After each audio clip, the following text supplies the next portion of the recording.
Hey, everybody. Good evening. Hey, replay viewers, because we know you exist. Yes. Dawnielle Smith here. I am Bianca Cotton. Hello. So I am the founder of Becoming Secure, and Bianca Cotton is the founder of Behind the Confident Smile. And she's sharing the live video, so forgive us for a moment. Yes. So we are on this evening. Hey, Jessica. Welcome. We are joining in this evening. I wanted to interview Bianca. So as you all know, I just wrote a book called Taking Breaks with Jesus. I did something on it last night. Go on my page and you can watch it. But I don't think it would have been possible without the people that God put in my life. And Bianca was one of those huge people that God put in my life and push. I call her a birthing coach. Yes, we pushed her out. Yes. I think I knew her for, 45 minutes? Maybe. Give me your number. I'll call you and have you push your blog out. Did I get a text message Sunday night after that Friday of meeting her? Yes. Yes. So if you need a push, I'm your woman.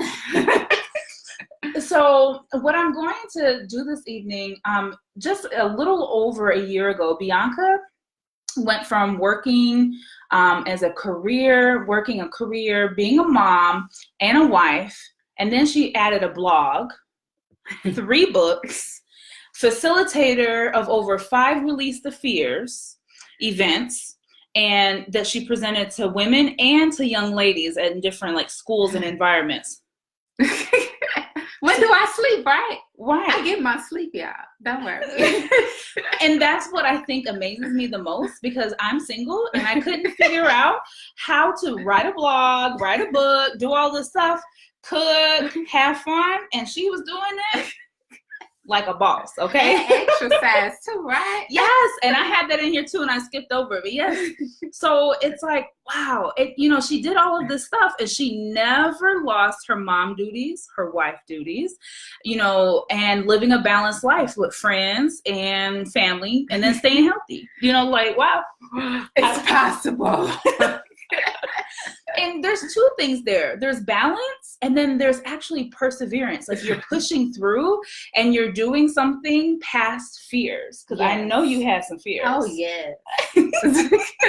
So Behind the Confident Smile is like the umbrella for all of these things that she's done, and done wonderfully, by the way. And it is, so the purpose of Behind the Confident Smile is to inspire women to walk in love, live in hope, and be healed from past hurts. Mm-hmm. And it's almost 2 years old, you I know. In June. Oh, we're becoming a toddler. So Bianca, I have a couple of questions for you. Awesome. All right. So I wanted to know, can you tell us how you've overcome fear? And I have a couple of topics of how she's overcome fear okay? Mm. So a couple of the areas are getting married, being a mom, labor. Oh, and she's getting ready to have baby number 2. Yeah. And then the baby bump under the table. And then sharing a blog and writing 3 books. Not 1, not 2, 3. And I'm sure she's on the works of another one somewhere around there that we all don't know about. Nobody knows. And then creating workshops and actually facilitating other women to release fear. So how have you overcome the fear in those areas? Ooh, that's a lot. I think I'll start with marriage. Okay. Because I think that's an interesting journey for me to begin with. So let's see. Back in 2013, we're in 2019 already. Back in 2013, I decided to stop dating. And I quit dating. And y'all might say, what do you mean? How you gonna know who your husband is? So my prayer to God was, I need you to send my husband to me, because I'm no longer dating. This is not working out for me. I'm the world I'm the worst girlfriend because I am acting like a wife in a girlfriend role, and that's not working for me. So as a result, I dumped dating.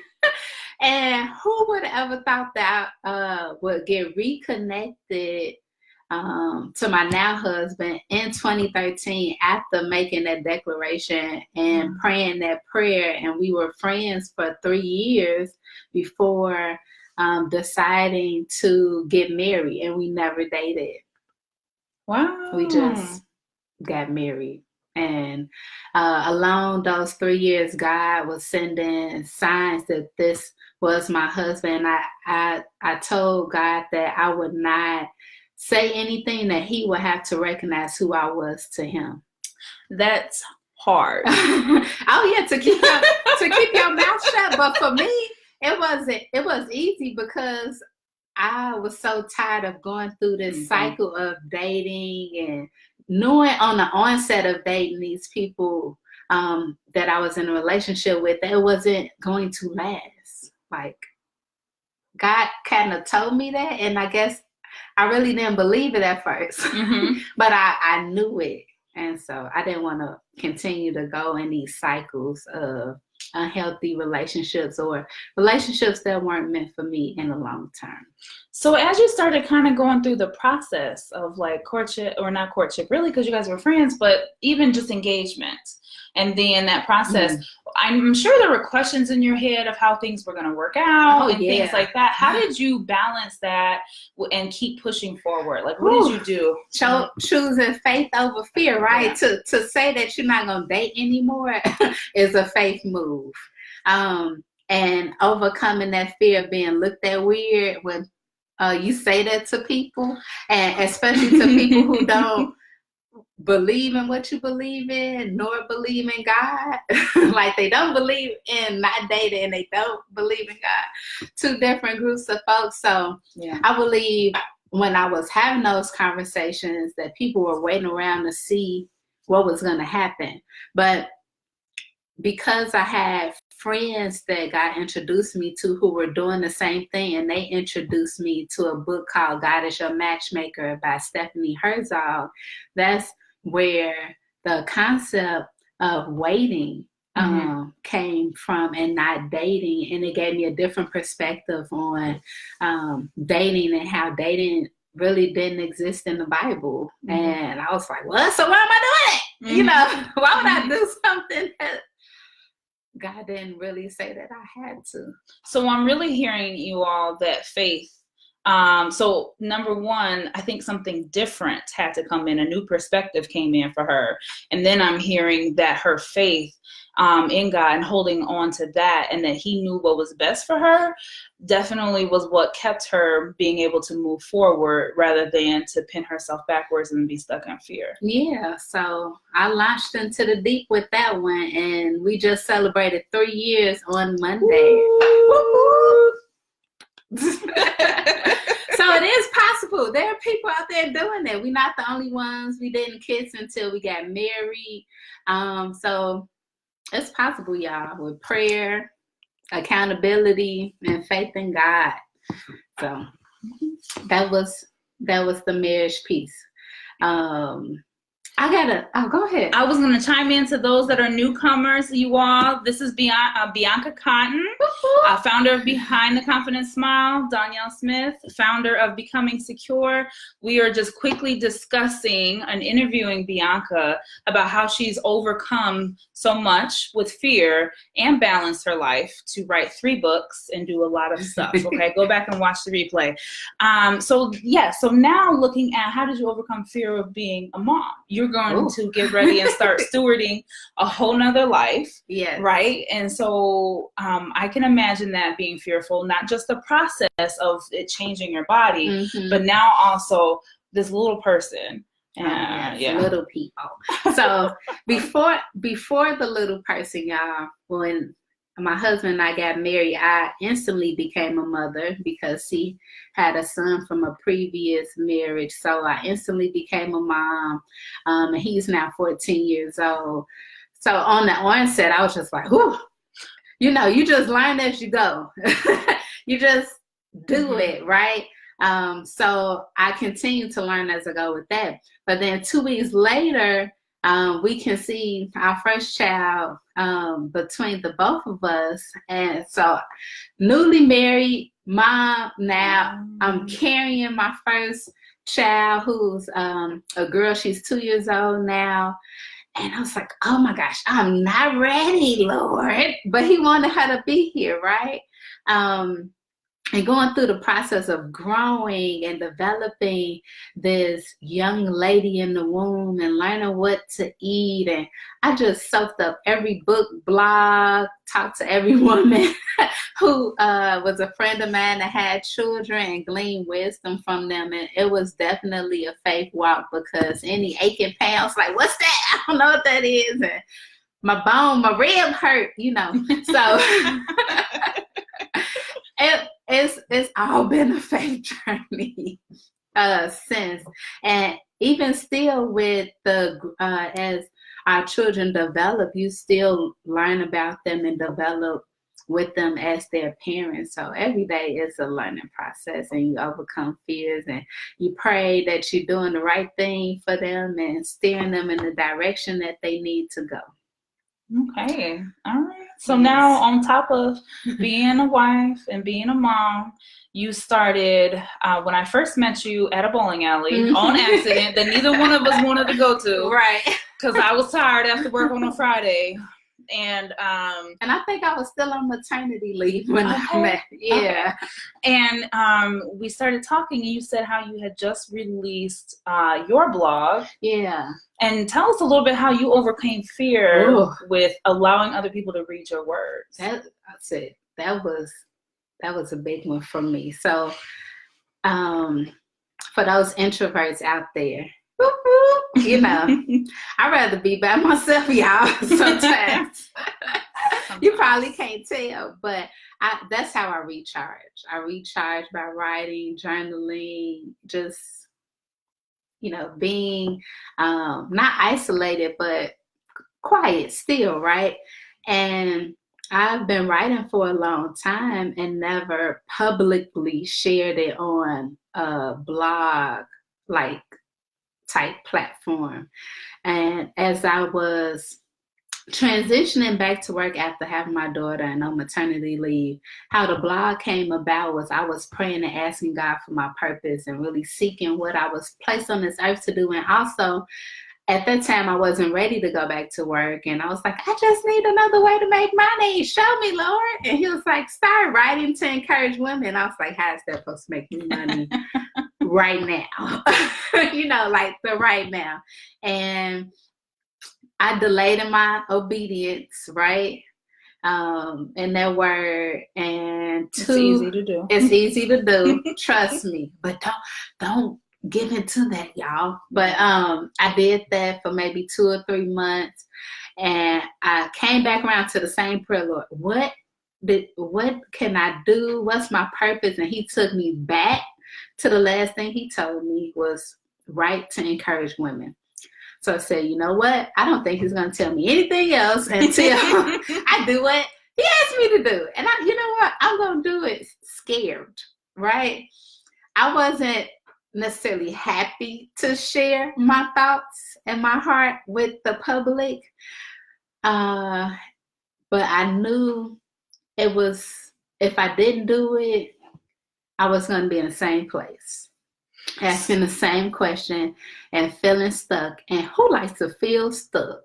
Not I. Mm-hmm. So I released that first blog post in June of 2017 and have been writing since. And at that time, as I was sharing it, people were like, oh, how often is it going to be? I said, the Holy Spirit lead me to write. That's how often I'm going to write. So it would come once a week, maybe every other week. And before I knew it, that's how the Release the Fear meetup came about. God dropped that in my spirit next after I was consistent with writing the blog post to encourage women about healing in the heart and acknowledging your past hurts and facing your fears, all the things that I had dealt with and was currently dealing with, I was writing about. Mhm. Wonderful. Now, I know procrastination, I think you guys have heard that. Typically, procrastination is a part of fear. If you find yourself procrastinating and taking forever and sitting on an idea for a long period of time, it's because there's something underlining, and the underlining thing is fear. And it may look different for everybody. For me, sitting on a book and somebody else sitting on a book for a while, a lot of it becomes fear because of not knowing how someone else is going to view it, or what kind of critical views are you going to have? Is it going to be enough? So Bianca has this book that she sat on for a while. Oh yeah. I think almost 3.5 years, y'all. And finally pushed it out. You pushed it out after you started kind of rolling through your blog and the meetups, right? Yeah. You did a meetup first? The book was released first, then the meetup came. But it happened in the same month. One month. You've been sitting on for 3 years in 1 month. Two things happening at once. I feel that way now. In December 2017, I remember it like it was yesterday. So I was up and I said, this book is going to be published tonight. And when you are determined to make something work or to do it, you're going to figure it out. So I was self-publishing it, and a friend of mine who was watching live, Jessica, was coaching me through how to self-publish my book. And I had ran into a snag with trying to upload my book cover that I had for 3 years, y'all. It's not like I wasn't prepared to release this book 3 years ago. I allowed fear to stop me from releasing it. I had the book cover, the content. I just didn't know how to actually make it a book, like a literal thing that you can hold. That was one of my hang-ups, and my other hang-up was allowing people into my heart, into my mind, and into what was going on with me, and back to that wanting to keep myself to myself. But how can you help people if you're not willing to share yourself, right? And be free. Literally walk in freedom, which is dropping the old rags, right? So saying, that's not me no more. This is who I am today. So this is the book right here that I finally released. December of 2017. I think maybe December 5th or something like that. And it's called A Journey Through a Beautiful Mind, because it's taking you through my journey, my 2-year journey of my life's ups and downs and being a silent sufferer. And it's in poetic format, because at the time that I was writing this, I was seeking therapy, didn't like the therapist that I was seeing in college. So I turned to writing, and my writing flowed out through poetry, and it was just in my journal. If I had it my way, it would have stayed in my journal, right? And when I have turned into a book, but because of encouragement from those who I started to share like one piece of poetry with, another piece, I was like, oh, Bianca, you should publish that. And I was like, who? It's going to read my journal. Right. Yeah. Oh, no, I'm not, So do you mind if I share? I would love for you to share, yeah. So my first entry that's in here comes from November 2010. And none of the poetry in this book has titles because it was my journal, right? So it's just my thoughts in poetic format, all my stories. My eyes burn from the tears I cry. When will the pain end? Matter of fact, a better question is, when did it all begin? Did it start by seeing my brother struggle, or watching my mother wrestle with defeat? Did it start with seeing the Black man being the head of the household, but my mother really was the backbone? Did it start with being mocked, ignored, and pointed at because of hatred?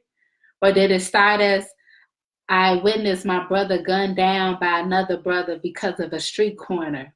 My eyes burn from the tears I cry, from the injustice, from the helplessness I see in your eye, from my sister being diagnosed with AIDS, from my brother being lost in his rage. When will the pain end? Matter of fact, a better question is, when did it all begin?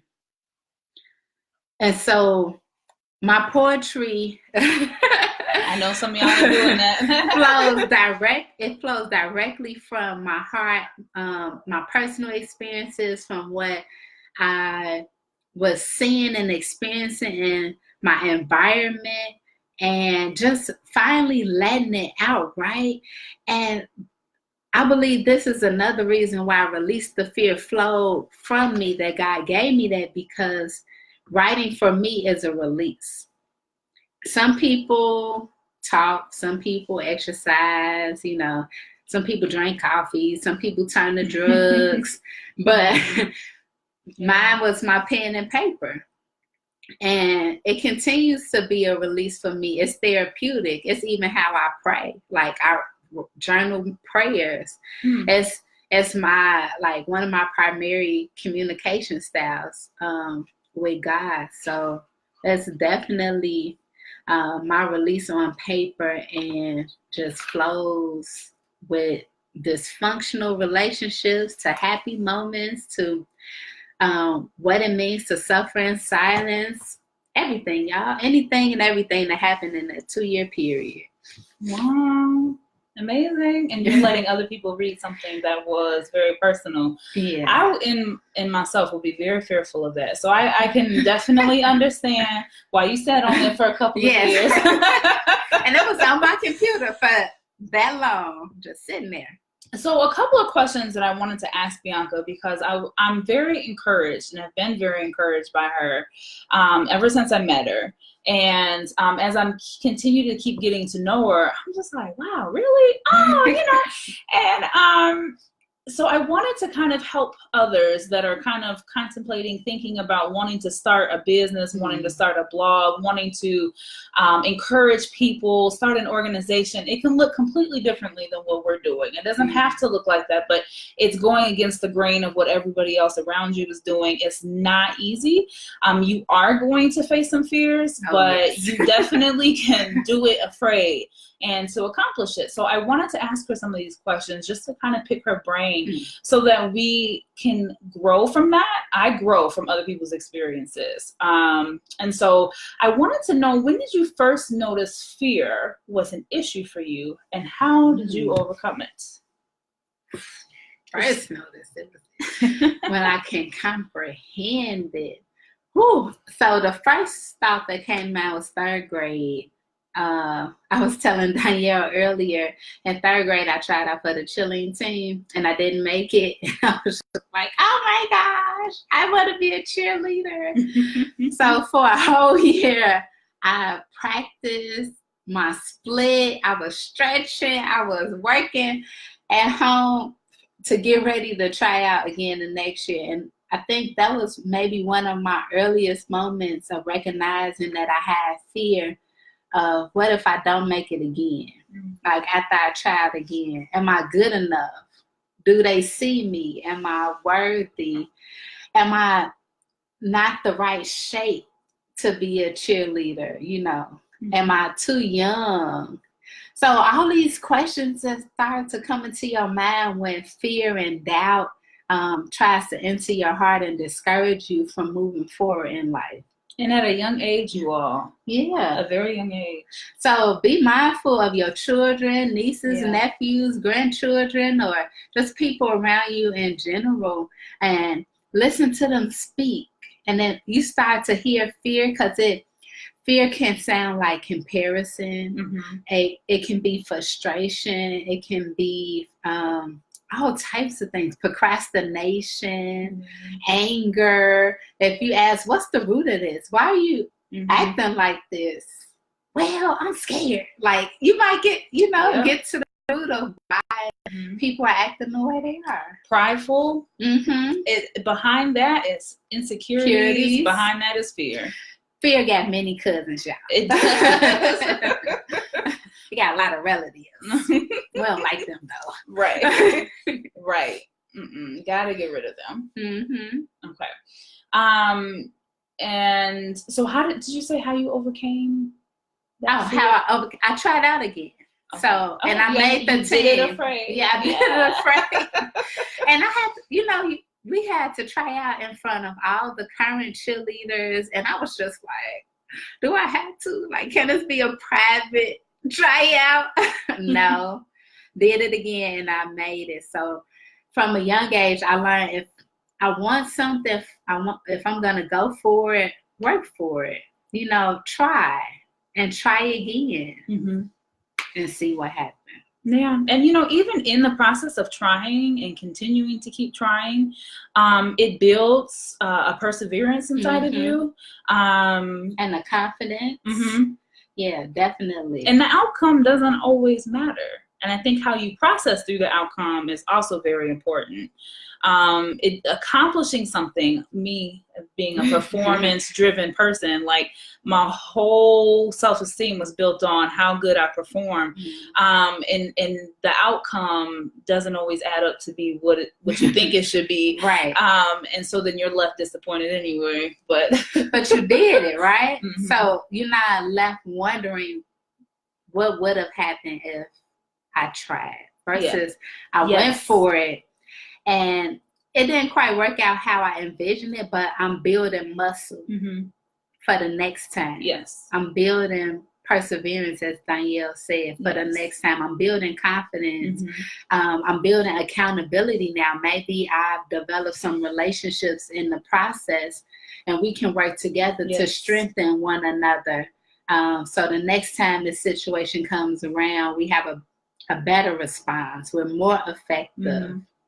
Yeah, and it's less about the accolades and the medals that you can collect, which is great. You have to learn how to celebrate those too, right? Which can be a struggle too. We gotta celebrate, y'all. That's another live. Oh yeah, that was one of our release the fears back in December. We celebrated our accomplishments because we don't, as women, especially as women that wear multiple hats in multiple aspects of life, we just keep going. Oh, you wrote a book, great. Keep going. It's like, no, let's pause. What can I do next? Let's pause and just bask in this glory here. So, and my pusher again. How is it going? How is the book launch and all of that? How does it feel? And I'm like, I don't even know if I really processed this yet. Yeah. But it is. It's good to have those circle of people around you, which I think is another way that you definitely overcome. That's another way to overcome fear, by sharing your fears with your inner circle. So whoever your inner circle is, whether it's friends, family, spouses, co-workers, people you trust, people who will know when to push you, know when to hug you, know when to say, nah. We're not doing that today. Those are very critical relationships. And when you release your fears onto them, it can keep you in check with them. Like, I think you're just being fearful. You should go ahead and do that. Yeah. You be like, you know what? You're right. Or like, nah, that's not it. And then you're going to think about it like, maybe it is. I haven't given it much thought. So we're going to ask another question. Can you tell us how you've maintained having a fearless life? What do you put in place? That definitely was one of the answers. The friends, right? Prayer, y'all. Oh, geez. Prayer. Keeping prayer. Having a relationship with God. Scriptures. I have a list of scriptures in my phone that talks about fear and how God did not give us the spirit of fear. And do you know the Bible talks about God not giving us fear or telling us do not have fear 365 times. Wow. So that's one for each day. We're not including a leap year, but one for each day of the year. So he's constantly reminding us, do not fear. I got you. Wow. Do not fear. You're going to be fine. Do not fear. It may look like a tornado, but you're not going to die. Do not fear. Launch the book. Do it anyway. Do not fear. Start the business. Do not fear. Go back to school. Do not fear. Ask for the raise. Do not fear. You fill in the blank, right? Right. So prayer, having a relationship with God, reading God's word, constantly, filling this vessel up before you can pour out, having friends and family members close to you that are on the same page that you can pull on to, like, you know what, today I'm not feeling it. I just feel like giving up. They're like, no, Bianca, I'll help you. And you're like, okay. That's important too. And I will also say, listening to Holy Spirit when he asks you to make those bold moves and you do it. You launch into the deep. That's another way to continue to live life fearlessly, because the more you release fear, the more you release it. If that makes sense, y'all, like the more I peel back, the more I need to peel back. I'm like, oh, I accomplished that. Yeah. Okay, here's another layer. And here's another layer. And you just keep on going. And you really don't know how many there are until you start going through the process. And I wouldn't say it necessarily gets easier each time, but you always have something to look back at to encourage you. To encourage you to keep going. Like, oh, this, feels a little bit heavier. But if he brought me through getting married and not dating, right? If he brought me through having a car accident and the person not pressing charges, like, all types of stuff. Right. Yes. All right. Gotcha. Definitely. I would say I also noticed in your life, rest is a part of it. Oh, yes. And I had a great question from Jessica yesterday that talked about how do you rest? And resting really is a faith thing. Oh, it is. And not a fear thing. Because in the life and living here in America, other countries are a little bit different, but living in America, it's all about the grind, right? Yeah. You gotta grind. Not really. God didn't ask us to grind. He just asked us to follow him. He'll direct us. He'll guide us. And he tells us to rest for a reason, because we need to recharge. We need to check in with him. We need to check in with ourselves. So I totally believe in taking naps and sleeping and eating 3 meals a day with 2 snacks and exercising and taking walks and breathing, like mentally. I incorporate rest into my day. Yeah, like it's a part of me. I must rest because I know what I look like without it, and I'm not happy camper without rest. And you have to learn yourself and learn your limits. It's like, okay, I work 9 to 5 every day, and sometimes right at night or work on my business, but that's not every night. Like, I'm going to bed, or I'm watching a TV show that I probably binge waste too many hours on. But that's a part of resting, releasing it unto God and letting him do the work. Definitely. It becomes a fear thing when you start seeing that you're trying to juggle so much and keep up. And you can't handle it, and you're trying, and you're wearing yourself out, and your body's worn out, and you're just like, oh man, but I gotta get this, and I gotta get this, and I gotta control this, and I gotta control that. And control, you all, comes out of fear. Yes, like we are the authors and the finishers of our life. No, you can't control everything. A lot of things are out of our hands. Yeah, like down to taking a mental health day. So what I mean by that is maybe using a sick day at work to just rest. Go home, take a nap, rest. You know when you're about there. Yes. And your colleagues do too. I'm sure for various reasons. I know people can read it on my face. Oh, okay, Lord, I'm going to take a day off. I'm like, did you get your nap? No. They're like, okay, maybe you should go home early. So, do you want to share about that? Okay, so our final question, can you tell us more about your event that you're having, which is called Break the Silence? Okay, and then some of your plans for the future. Okay, y'all. So Break the Silence workshop is a workshop for women geared towards helping women to really talk about the issues that we struggle with in silence. And part of that is fear. So the second book that I wrote, called Releasing the Fear Every Day, is a workbook. And this workshop is built on this workbook, and it goes step by step through how to release your fears and come out of silence. So this is like one of the pages, so y'all get an inside scoop. Step 1, what is your fear?